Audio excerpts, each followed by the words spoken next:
ദൈവത്തിൻ്റെ റൂഹായേ എന്നെ ശുദ്ധീകരിക്കണമേ. ദൈവത്തിൻ്റെ റൂഹായേ എന്നെ ശുദ്ധീകരിക്കണമേ. യേശുവിൻ്റെ ആത്മാവേ എന്നെ വിശുദ്ധീകരിക്കണമേ.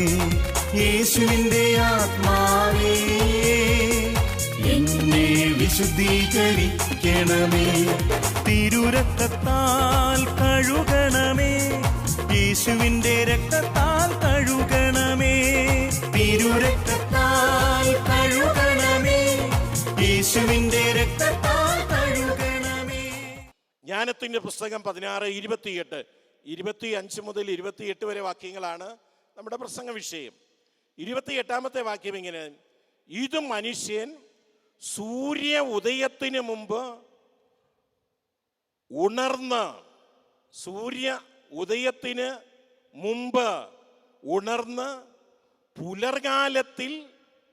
പുലർകാല വെളിച്ചത്തിൽ അങ്ങേക്ക് കൃതജ്ഞത അർപ്പിക്കുകയും അങ്ങയോട് പ്രാർത്ഥിക്കുന്നതിനും വേണ്ടി ഉള്ള വിജ്ഞാപനമാണ്.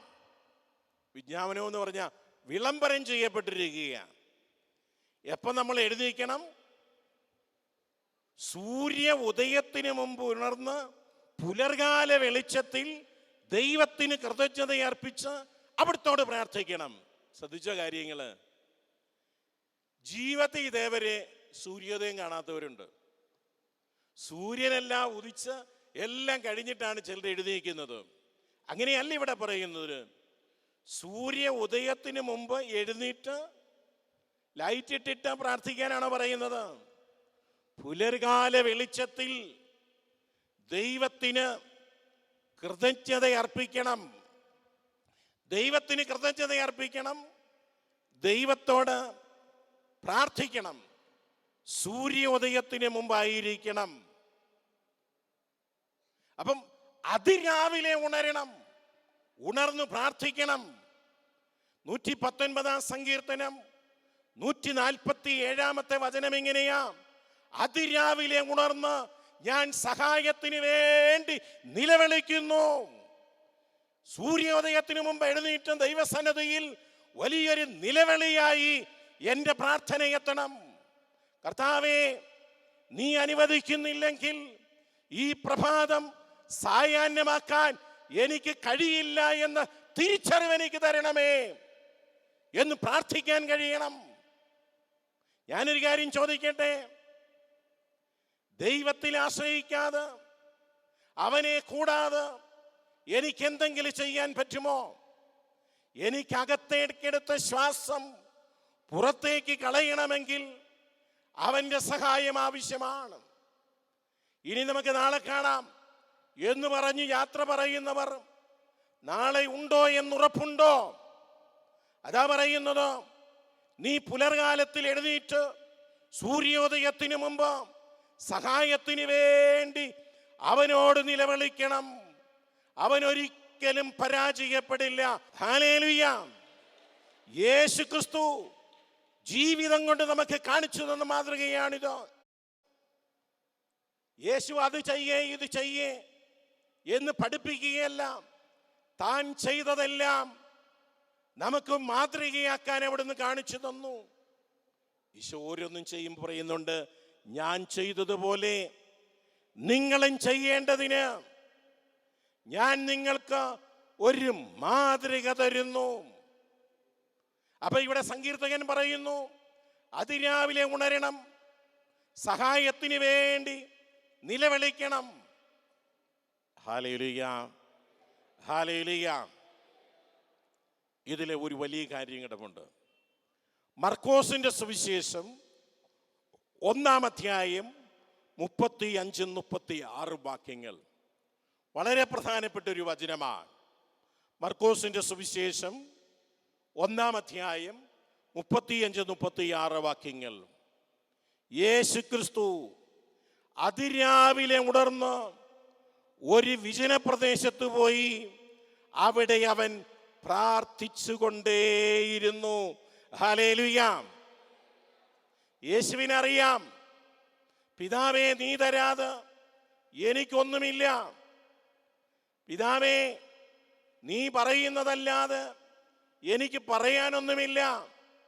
നീ കാണിച്ചതല്ലാതെ എനിക്ക് കാണിച്ചു കൊടുക്കാനൊന്നുമില്ല. ഞാൻ പറഞ്ഞല്ലോ, ഈ പിതാവിനോട് പ്രാർത്ഥിക്കാൻ യേശുക്രിസ്തു സൂര്യോദയത്തിന് മുമ്പ് എഴുന്നേറ്റ് പോയി. ഈ സൂര്യോദയത്തിന് മുമ്പുള്ള പിതാവുമായുള്ള ഒന്നുചേരലിന്റെ പ്രതിഫലനമാണ് തുടർന്നുള്ള പകൽ സമയങ്ങളിൽ നടന്ന അത്ഭുതങ്ങളും അടയാളങ്ങളും രോഗശാന്തികളുമെല്ലാം. ഈ തിരിച്ചറിവ് യേശുവിനുണ്ടായിരുന്നു. അതിരാവിലെ ഉണർന്ന് ഒരു വിജനപ്രദേശത്ത് ആരുമില്ലാതെ ഏകാന്തതയിൽ യേശുവിനോട് ചേർന്നിരിക്കുക, എന്നിട്ടോ പ്രാർത്ഥിച്ചു കൊണ്ടിരുന്നു. എന്നിട്ട് പറയുന്നു, ശിമയോനും അവനോടുകൂടി ഉണ്ടായിരുന്നവരും അവനെ തേടി പുറപ്പെട്ടു. കണ്ടെത്തിയപ്പോൾ അവൻ പറഞ്ഞു, എല്ലാവരും നിന്നെ അന്വേഷിക്കുന്നു. ഹല്ലേലൂയ. എന്താണ് സംഭവം എന്നറിയാമോ? ഈ സംഭവം എപ്പോഴാണെന്നറിയുമോ?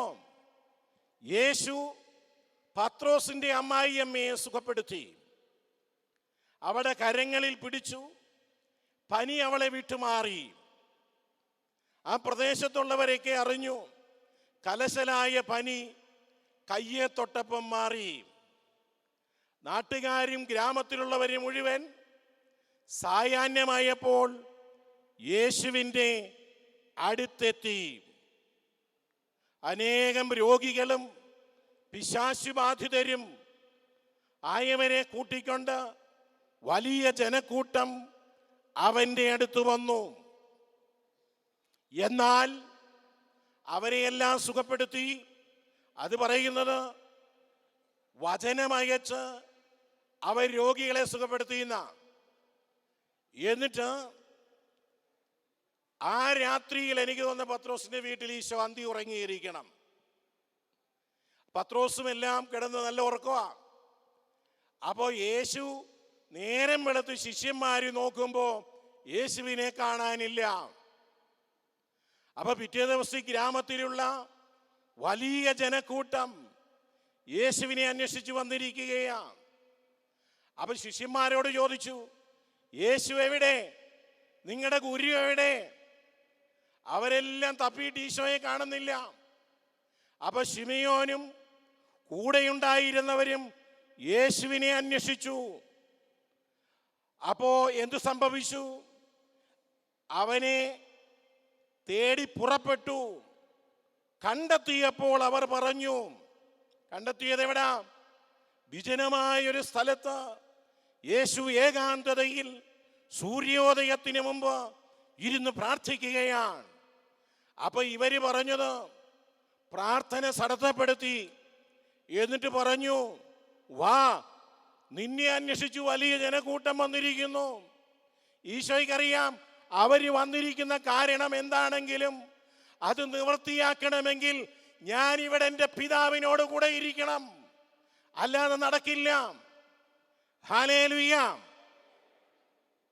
പ്രാർത്ഥനയിലൂടെ അനുനിമിഷം വളരുന്ന ഈശോ, പ്രാർത്ഥനയിലൂടെ അനേകരെ നയിക്കുന്ന ഈശോ.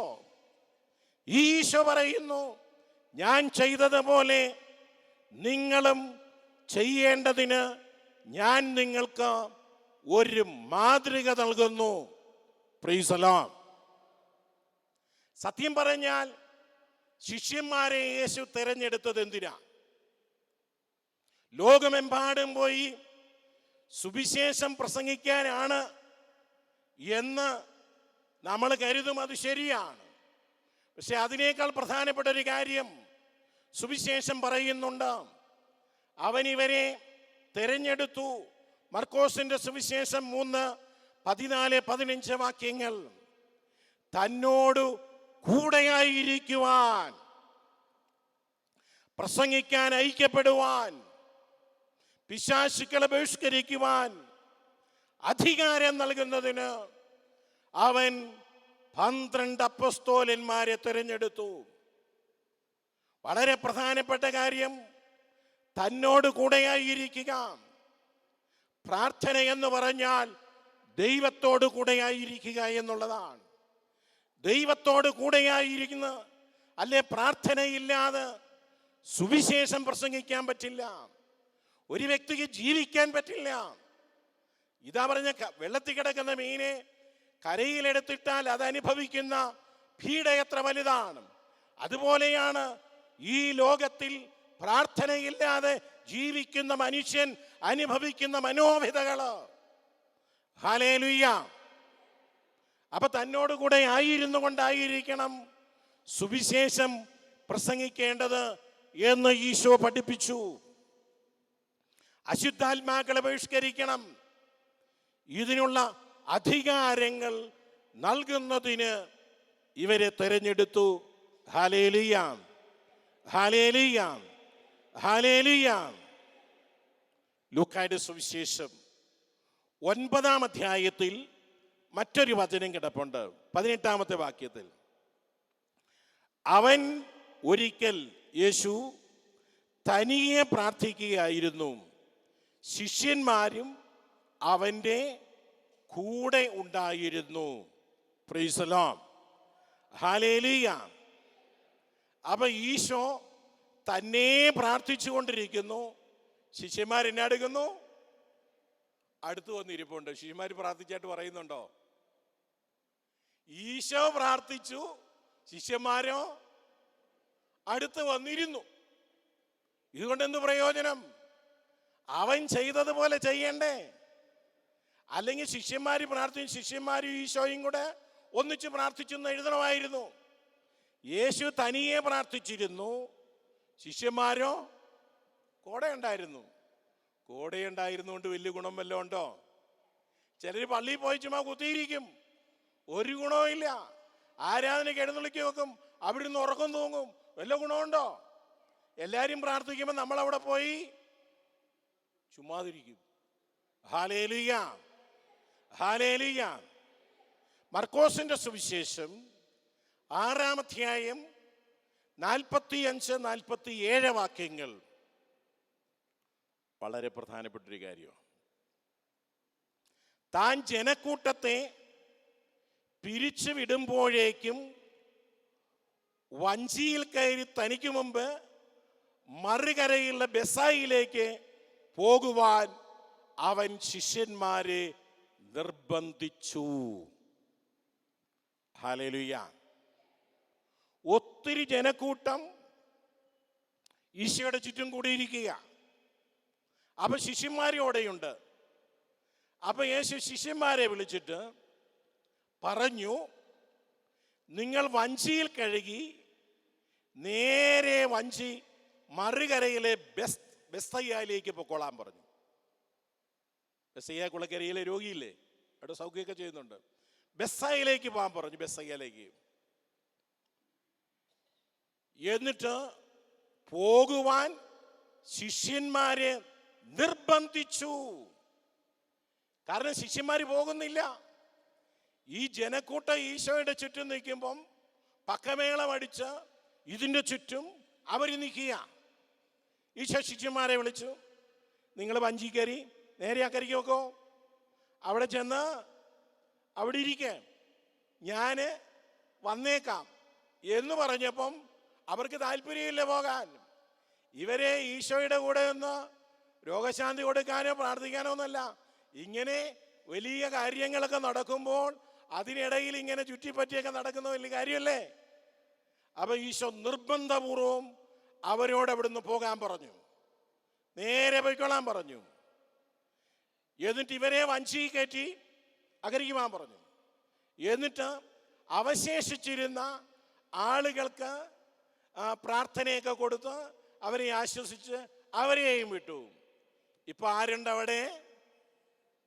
ഇപ്പൊ ആരുണ്ടവിടെ? ഈശോ മാത്രം. ഹല്ലേലൂയ. മാത്രമുള്ളപ്പോൾ എന്നെ എടുത്തു. അവൻ ആളുകളോട് യാത്ര പറഞ്ഞു, ശിഷ്യന്മാരെ വഞ്ചി കയറ്റി അക്കരെ വിട്ടു. അവൻ പ്രാർത്ഥിക്കാൻ മലയിലേക്ക് കയറിപ്പോയി. ഈശോയ്ക്കറിയാം ഞാൻ പോകാനിരിക്കുന്ന ബെത്സയിലേക്കാണ്. അവിടെ അനേകം രോഗികളുണ്ട്. അവിടെ അത്ഭുതങ്ങൾ നടക്കണം, അവിടെ അടയാളങ്ങൾ നടക്കണം. എങ്കിൽ ഞാൻ ഇവിടുന്ന് നേരെ അങ്ങോട്ട് പോയാൽ പോരാ.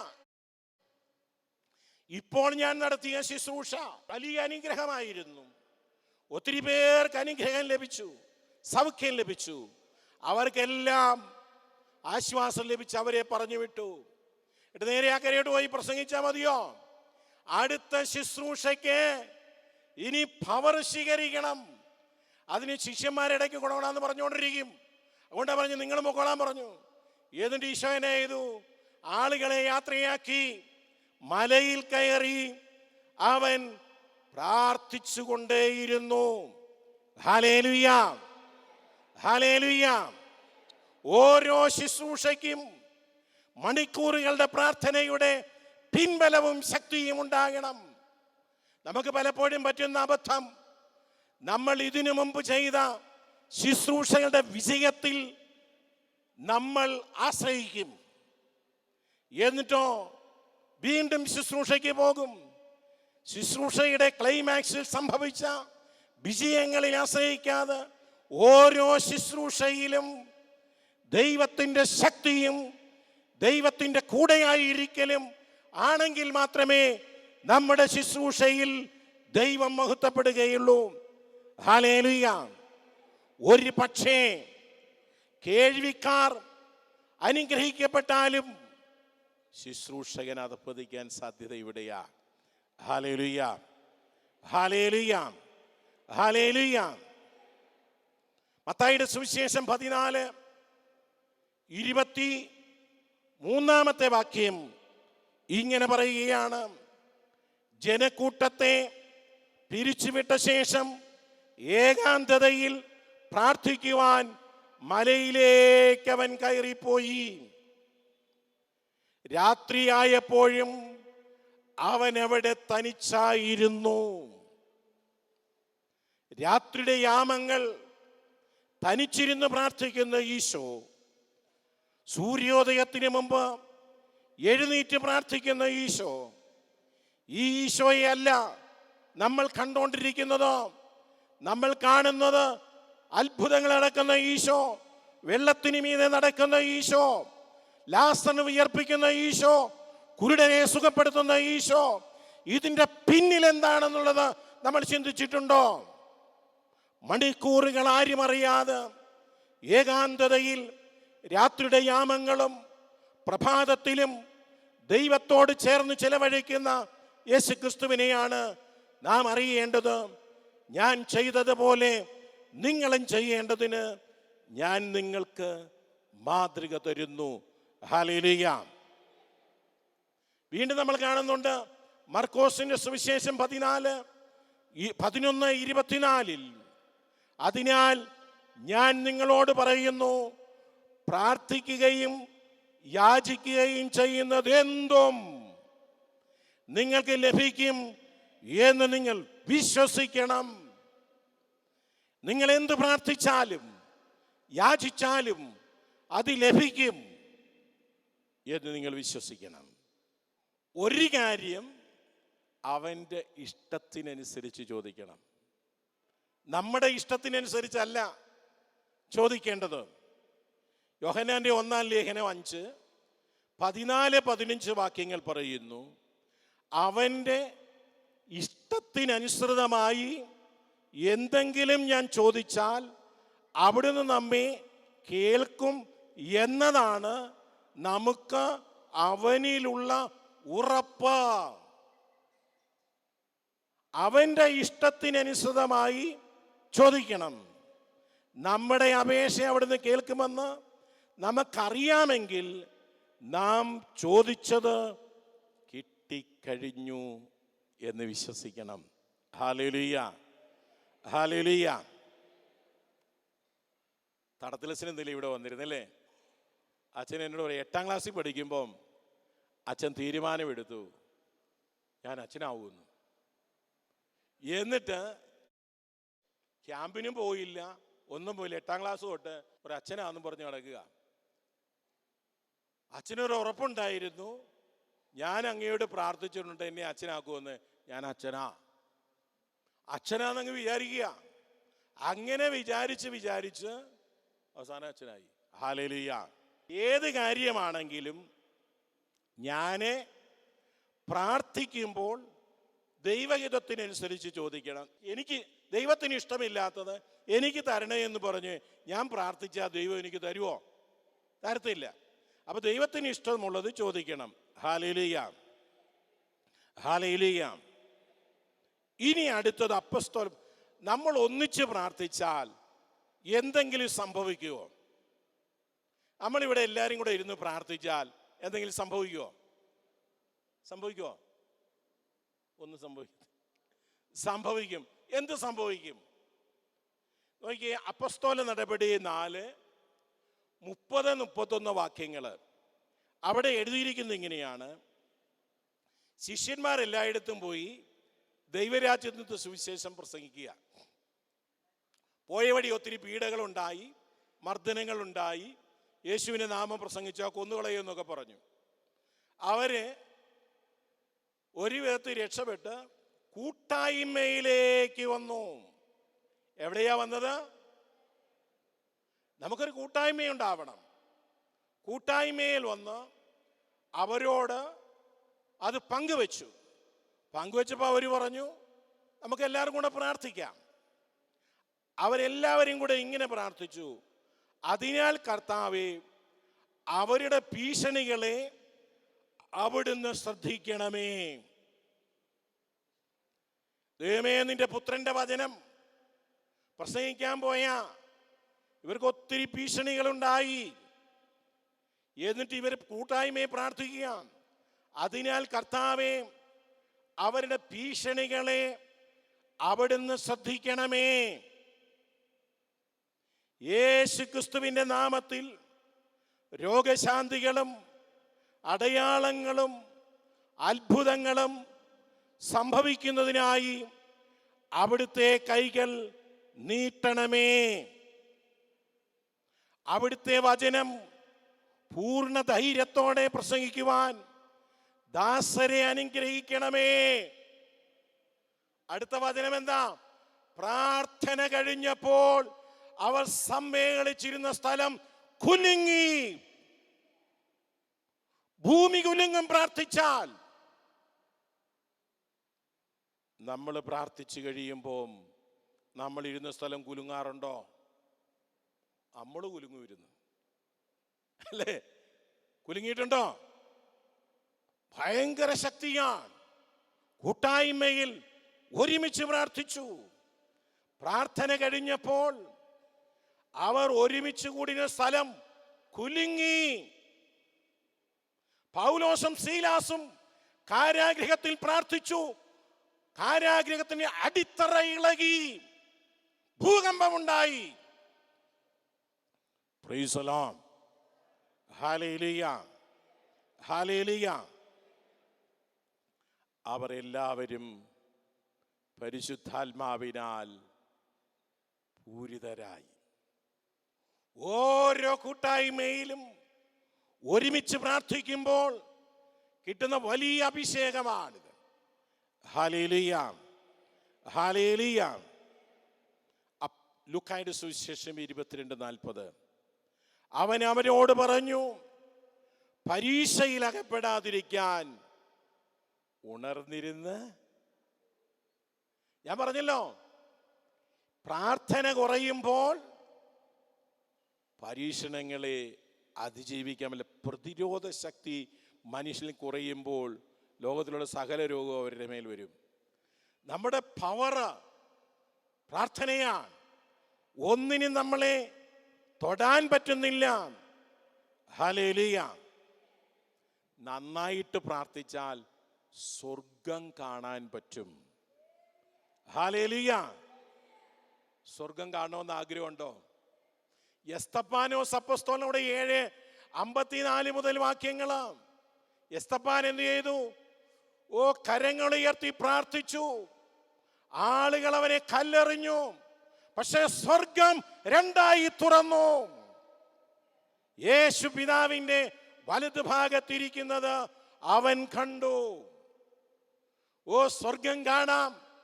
സ്വർഗത്തിൽ പിതാവിൻ്റെ വലതുഭാഗത്ത് ഉപവിഷ്ടനായ യേശുവിനെ ആര് കണ്ടു? പ്രാർത്ഥിച്ചു കൊണ്ടിരുന്ന യെസ്തപ്പാൻ കണ്ടു. Praise the lord. ലൂക്കാ 22:41. അവൻ അവനിൽ നിന്നും ഒരു കല്ലേറ് ദൂരെ മാറി മുട്ടുകുത്തി പിതാവിനോട് പറഞ്ഞു, പിതാവേ, എൻ്റെ ഹിതമല്ല നിന്റെ ഹിതം നിറവേറട്ടെ എന്ന് പ്രാർത്ഥിച്ചു. ഹല്ലേലൂയ. ദൈവഹിതം നിറവേറാൻ വേണ്ടി എൻ്റെ ജീവിതം ദൈവത്തിന് സമർപ്പിച്ച് പ്രാർത്ഥിക്കണം.